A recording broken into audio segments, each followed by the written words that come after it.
জয়গুরু জয় মা সকলকে। তো দেখুন স্নান টান করে পুজো ঘরে চলে এলাম, পুজো দেবো।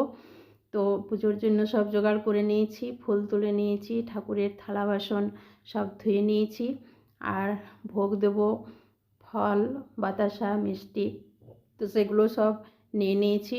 ফলগুলো কেটে ভোগের থালাগুলো সাজাবো।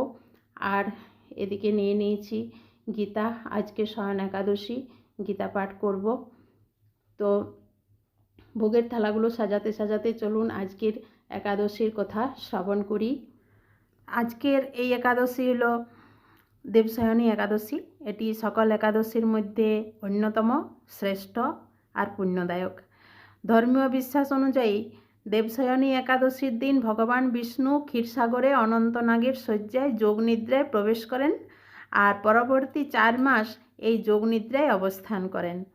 পরে কার্তিক মাসে শুক্লপক্ষের দেবোত্থানী একাদশীর দিনে তিনি পুনরায় জাগ্রত হন, আর এই 4 মাস বিশ্ব পরিচালনার দায়িত্ব ভগবান শিব গ্রহণ করেন। এই 4 মাসকেই বলা হয় চাতুর্মাস্য ব্রত। তো এদিকে আমার ভোগের থালাও সাজা হয়ে গেছে। এবারে আমি ফুলও সব রেডি করে নিয়েছি। এবারে পুজোটা করে আসছি আপনাদের কাছে আবার। তো এই দেখুন ফাইনালি আমার পুজো হয়ে গেল।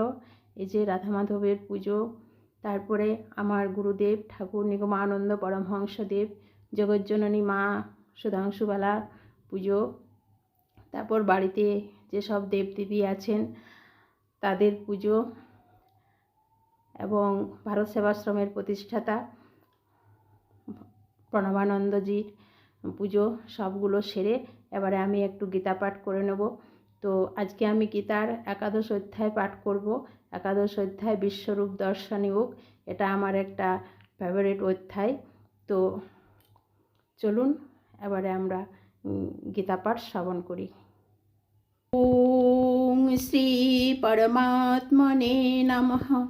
অথো শ্রীমদ্ভগবদ্গীতা 11 অধ্যায় বিশ্বরূপ দর্শনযোগ।